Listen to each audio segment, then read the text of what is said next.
Another video and yet another crown for you to enjoy. I'm making this video by popular demand. Several viewers have asked if I would. It's no hardship, as it is always a joy to focus on what is one of my favourite objects from the Middle Ages. Today I'm looking at the Palatine Crown, otherwise known as the Crown of Blanche of England, a 14th century crown and the only crown we can say with certainty was part of the English medieval state regalia. And in this video I will look at the crown in some detail. I'll talk about its design and construction, the evidence of it as part of the English regalia, and how it ended up in Germany, where it has been since 1402. The Palatine Crown is now kept in the treasury of the Munich residence, the former royal palace of the kings of Bavaria. It's been there since 1782 and was moved when the Wittelsbach Electors Palatine, who had owned it since the early 15th century, succeeded their distant cousins as rulers of Bavaria. It had a trip back to England in 1987 as part of the Age of Chivalry exhibition at the Royal Academy of Art in London. It was the first time it had been on English soil since the early 15th century. So firstly, I want to look at the crown in some detail. I want to focus on its design and form and think a little of where it fits into the history of art. The crown is gold, it's set with stones and pearls, and it is decorated with enamel. Its construction is quite ingenious. It was designed to be taken to pieces, presumably for ease of transport. Medieval kings, queens and nobles were very often on the move, and a precious object that had sticking out parts was likely to be damaged unless, like this, it could be taken to pieces. It is made of 36 separate components. These can consist of 12 sections, each section made up of two separate parts, a roundel and then a fleuron on top. The fleurons are stylized lilies, and there are 6 large and 6 small of these. The roundels are then joined together using pins and 12 little bridging pieces decorated with Gothic style tracery finished with blue enamel. The fleurons are fixed to the crown by way of little slots in the top of the roundels, and the sections are each numbered so that the crown can be put together easily in the correct order once it has been dismantled. It's a very inventive bit of medieval design.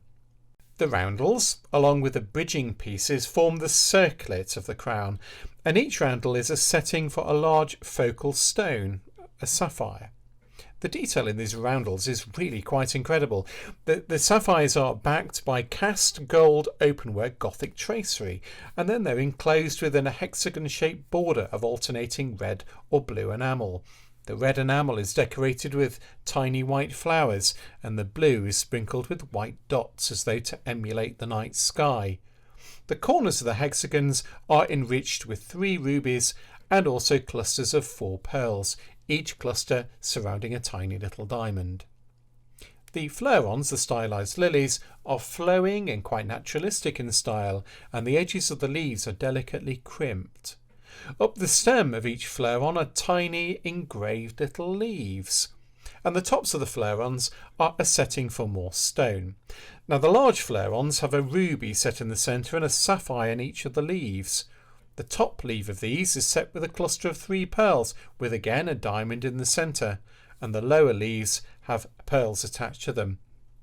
On the shorter fleurons, the design is reversed. We have 4 rubies surrounding a sapphire, and a single pearl adorns the top leaf. On the stem of the fleurons, the goldsmith has introduced a little bit of green, for on some of the large fleurons there is a tiny emerald replacing a ruby set in the centre of the 4 pearls, while on the smaller fleurons a single pearl is set above a larger emerald, again replacing a ruby on some of the stems. This crown was made at a period in history when nothing ugly could be made, and it was created by a goldsmith who was truly a master of their craft. The crown has a lightness to its structure, but the setting of the stones and the use of primarily sapphires and rubies gives a wonderfully rich effect to it. Art historians are not certain when the crown was made, probably in the 1370s, or where the crown was made. The end of the 14th century was rather unusually a time of visual unity in the decorative arts in Europe.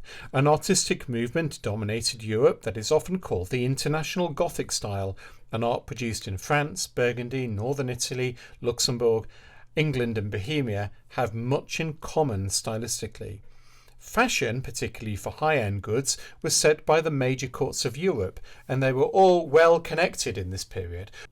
Artists from across the continent travelled to where they could get commissions, and that allowed artists and craftsmen to share ideas and inspiration like never before. In this period, the crown could quite easily have been made in Paris or in Prague. It's even been suggested that it might have been made in Venice. Nobody really knows. Prague in the last years of the 14th century was one of the great centres of European power and culture. It was the primary location of the court of the Holy Roman Empire. The Holy Roman Emperor Charles IV and his son Sigismund were kings of Bohemia and emperors of Germany. They were also dukes of Luxembourg, and their pan-European influence helped create the conditions for a unified artistic style across Europe. There is a connection, of course, between the Emperor Charles IV and England, for in 1382 Charles's daughter Anne of Bohemia married King Richard II. The crown first appears in the written record in England during the reign of Richard II. It is recorded in the Great Treasure Roll, a document compiled in 1398 or 1399 of all the king's treasure, and it's for that reason that it has been suggested that the crown came to England with Anne of Bohemia at her marriage, and that it might have been made by a court goldsmith in Prague. The Great Treasure Roll that records the crown's presence in England in the 1390s is an extraordinary document that is 40 foot long. It is now in the Public Record Office in Kew and was lost for many years, only rediscovered again, unbelievably, in the 1990s. It has since been published. The roll is an inventory of all the precious goods, 1,206 of them, in the King's collection, both the heirlooms of the English royal house and objects of precious metals and fine materials that Richard had commissioned himself. Staggeringly, 11 crowns are listed in this roll for use by the King and Queen. The Palatine Crown is listed among them, and although, as we have seen, it's a very rich object indeed, it was one of the lesser crowns in the collection. It was valued at only £246, 13 shillings and 4pence in 1398. Compare that, for example, with the King's Great Crown, Richard's version of the Imperial State Crown, which was worth, in 1398, £33,584. The difference in value is accounted for by the weight of the gold and the differing quality of the stones, for although numerous, the stones in the Palatine Crown are not of the highest quality. Of the 11 crowns in Richard's possession, 5 of them resembled the Palatine Crown and were made up of a circlet that was topped with fleurons. This included the King's Great Crown too, a crown that is long lost. There is quite a bit of visual evidence of what some of these crowns, including the Great Crown, looked like. In the manuscript of the Liber Regalis, the instruction book, if you like, for English coronations in Westminster Abbey, there are a number of images of Richard II and Anne of Bohemia wearing crowns of this type. The Liber Regalis was first used at the coronation of Anne in 1382. In the Wilton Diptych in the National Gallery, a painting commissioned by King Richard II himself, the king is portrayed wearing a low crown, decorated with alternating high and low fleurons and studded with gems and pearls. Like the Palatine Crown, some of the pearls drop below the bottom of the band. The images of Edward the Confessor and St Edmund in this panel painting also wear crowns of this form. The contemporary portrait of King Richard II in Westminster Abbey, showing him enthroned in his parliamentary robes and holding the Auburn sceptre, depicts him wearing what is very likely to be his great crown, and it too is shown with fleurons of alternating heights, just like the Palatine Crown. The alabaster tomb of King Henry IV, the man who usurped the throne from Richard II, and his wife, Queen Joan of Navarre, at Canterbury Cathedral, shows them both wearing elaborate crowns with leafy fleurons. The king's crown has 3 forms of fleuron on top of a gem-studded circlet. Again, it looks very like the Palatine Crown. Now, there is artistic license for sure in all of these depictions, but we can assume, I think, that the form of the crown, if not the details in these works of art, are based on real objects. So the arches and the crosses patty that are part of the circlet of the Tudor state crown and the modern imperial state crown are yet, it seems, to be introduced in the 14th century. All of these depictions bear a striking resemblance to the Palatine crown. This amazing survival gives us an important insight into the lost splendour of the 14th century English court. After the depredations of the English Civil War, the British court, would not acquire such splendour again until the early 20th century. At the time the Richard's Treasure Roll was compiled, the Palatine Crown only had 11 fleurons, and it appears that in early 1402 an extra fleuron was added to it and some missing stones replaced. The extra fleuron, though it matches the rest, is of slightly coarser workmanship. London goldsmiths were not quite up to the standard of continental ones in this period. This work was to prepare the crown for a new journey and a new purpose. In March of 1401, King Henry IV signed a marriage contract with Rupert III, the Elector Palatine, one of the electors of the Holy Roman Empire, who was at this point also King of Germany.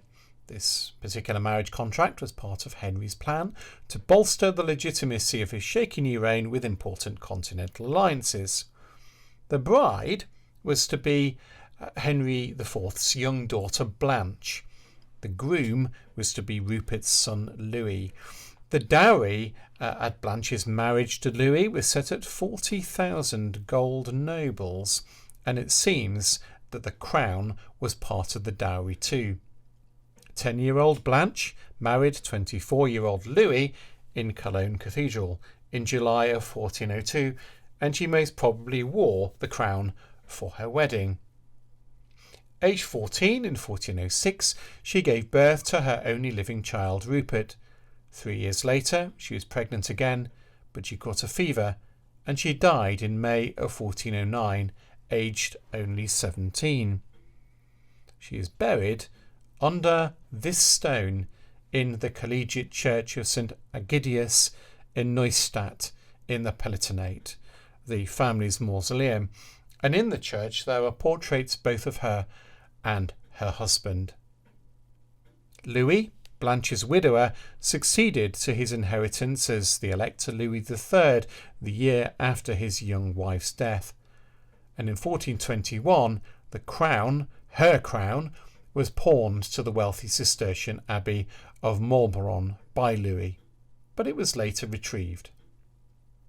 Since that time, the Palatine Crown, Blanche of England's crown, has been an heirloom of the Wittelsbach family and of the electoral house of the Palatinate, little used, but still treasured.